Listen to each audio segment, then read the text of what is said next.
with this one. Not to anybody in particular, but I'll pass the mic and anybody who has something to say. What would you suggest people to do to reverse the coup, and should we contact President Obama, Hillary Clinton, or someone else? Yes.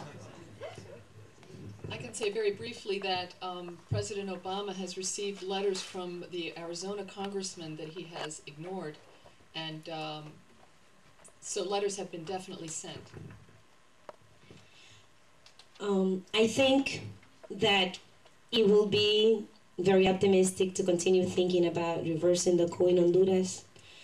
However, I believe that the resistance has moved away from that idea now because they realize that a movement has been created already, and change is going to happen no matter what, whether the coup is reversed or not, under whoever becomes president.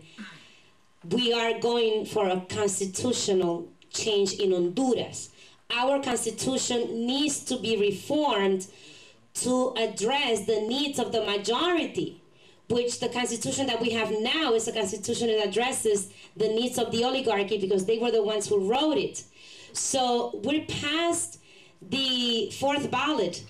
In Honduras right now, the whole conversation is about constitutional reform. So it's going to go on no matter what. So the coup, we don't know what could happen before the 27th, but our mindset is to go for the constitution, the constituyente, no matter what. So that's our next big move, okay? Okay, sorry. Okay, thank you. There's a question here, and again, it boils down to what kind of pressure can we put on Obama, but I want to read the whole thing because it's a good, well-written question. As North Americans, we need to understand the role of our government, the role our government has played in the coup in Honduras. It is sometimes said that in Honduras, even mosquitoes don't sting without U.S. permission. So what would you suggest we say to the Obama administration about U.S. involvement in the coup? Any comment on it? I may have already answered that. You know, how many of you have written letters to Obama opposing a thing, or two, or three, or four? And how many have gotten a positive response? I don't mean they wrote back saying thank you very much.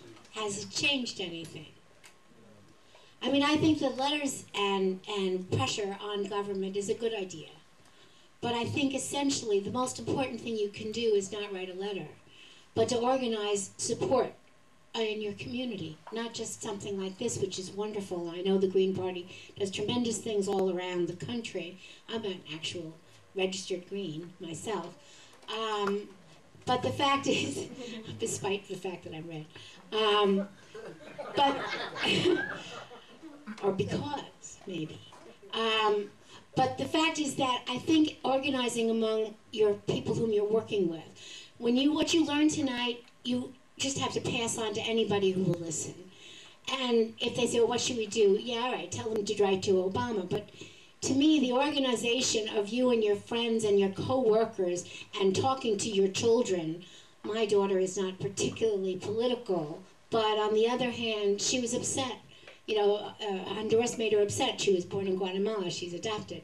She has a feeling about it. So talking to anybody, when you are at Home Depot, and there, if you can speak Spanish, speak to the day laborers who are outside and find out if anybody's from Honduras. And by the way, what Lucy said before about the media campaign, it's also in here in the United States. So the media was telling what really happened in Honduras is really is just as bad here. So Hondurans I know here don't always know the true information. So pass on the statistics, pass on the information, explain something about what really happened with the election. I mean, the more you can learn, Google, whatever. If anybody wants a copy of what I wrote, I'll send it to you. You know, I have what do they call, footnotes on it, so you can just sort of say, the New York Times said, it's okay. It's just, you have to pass it on, you have to organize it on. It is, President Obama, I would be happy if he got 1 million letters about it, but I really think the most important thing is, if they have to build their resistencia, it's of the people, and we have to do the same thing here. I would like to add something to that very briefly, and it's the fact that at the beginning and maybe the first 3 to 4 months of the coup, we were in such belief or hope that the world was going to come in and save us. And soon we learned that if we want to create real change in our country, it has to come from within, and that's really the stand of the resistance. I think it's also important to keep yourselves updated. I did leave my email on the list, and you could email me, and I could send you information, especially when we're doing advocacy, because we're very active on doing a lot of advocacy on Honduras. There's also a website called Honduras Resist. It's bilingual, both Spanish and English, and it keeps you very updated. Honduras Resist, okay, and it gives you like the information. Our website for my group is www.hondurasusaresistencia.com. www.hondurasusaresistencia.com. And in that website, you can also click on the radio stations that you can get directly through the internet, and also Channel 36, which is the only channel that delivers news from Honduras, and it has images. It's the only TV station, and you could access it through our website too. Thank you. No, the website has some English, but in everything that you can connect to via the internet, as far as radio, and the only TV is in Spanish. That's the only thing. But Honduras Resist is totally bilingual, okay, and it keeps you updated. Thank you. Hey Gary, just a quick announcement. Yeah. Our webmaster, Joe Pizzillo, is going to put the forum on our website, so anyone that wants to share this with others that you know, you'll be able to go to the website, Okay, everybody hear that? bergencountygreenparty.org. Yes, this will be available on the website. Yes, sure. Yeah. I'm very, very pleased to announce that we have collected $315.50 for our brothers and sisters in Honduras, in Haiti. Thank all of you. Let's see, we can do a couple more. This one is for Professor Coughlin. Will you please repeat your statement? They missed the statement that a representative of the U.S., and please repeat who it was, asked how Zelaya could be removed before a coup took place, and also the source of the statement. If somebody's taking good notes and wants to get that done. Do you have that?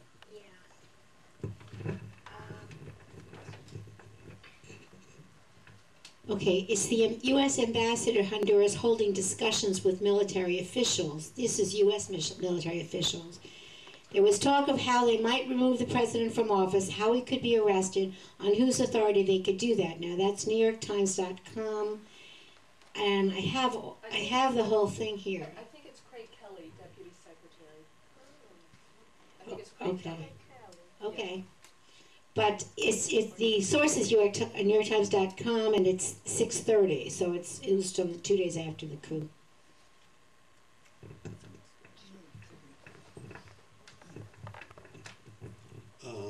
Okay, a couple of questions here. Some of them are. Here's one. Has the U.S. military actually started to release the names of graduates of WINSEC?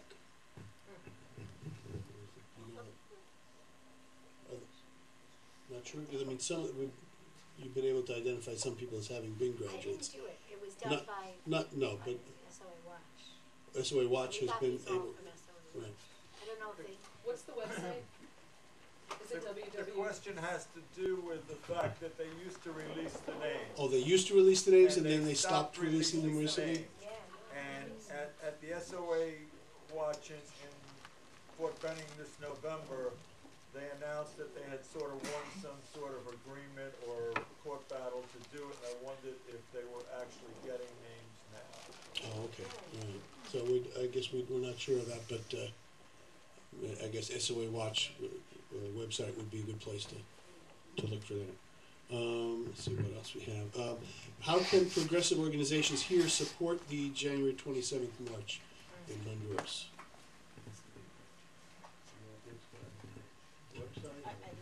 How can organizations in the U.S. support the upcoming